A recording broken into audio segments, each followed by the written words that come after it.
انګریزانو په دور کې لانجه په دې باندې راغله چې امین بالسر او امین بالجهر دا څه شی دی؟ یو وی مسلمانانو ډلې چې وایي دا په مزه امین ویل صحیح دی او بل څه په جهیزه ویل. انګریز جج ته خبره راغله چې انګریز جج ته خبره راغله نو هغې ورته چې زه خو مسلمانان یم دا څوک چې تاسو خپل دلایل ماته ولیکئ یا کتابونه راکړئ نو زه به دواړه قسمه وګورم نو چې کوم صحیح یا به زه ووایم. نو انګریز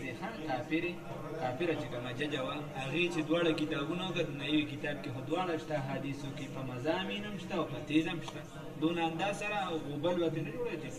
غوبل جوړ خو دومره انداز سره چې یعنې لومبني څپې اوري حدیثو کې راځي یا نږدې کسان یې اوري یا مطلب جماعت والے یعنې بس سکون والے اوري خو دا دومره غوبل خو نشته خو خیر هغې چې وکړه چې دواړه شته نو هغې ورته فیصلې کې ووایي چې ما خو چې ستاسو کتابونه کوم مسلمانانو وکاته نو امین بالسر هم شته او بالجهر هم شته تیز هم شته او په مزه هم شته په مزه امین هم ویل شته او تیز هم شته البته یو امین نشته څه نشته امین بالشر نشته امین بالشر نشته پوهېږې په خبره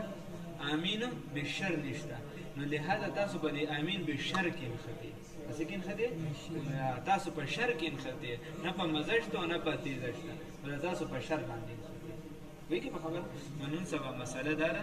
چې زمونږ ټوله کیسه د دې نه تاویږي چې ګوره کوم ځای کې مسایلو کې دغه شته د فضیلت او غیر فضیلت خبره د اولا او غیر اولا خبره چې دا څیز غوره دی او دا ناغوره دی نو هغې کې جګړې ته حاجت نشته پوهېږې او د مذهبونو تر منځ چې څومره مسایل دي اکثریت مسله دا د څه شي ده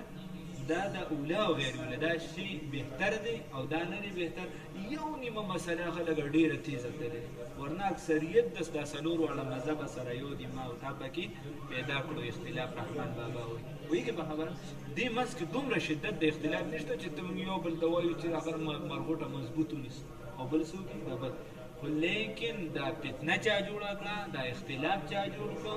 دا به بنیادي تا ته یادې چې سازش دا د چا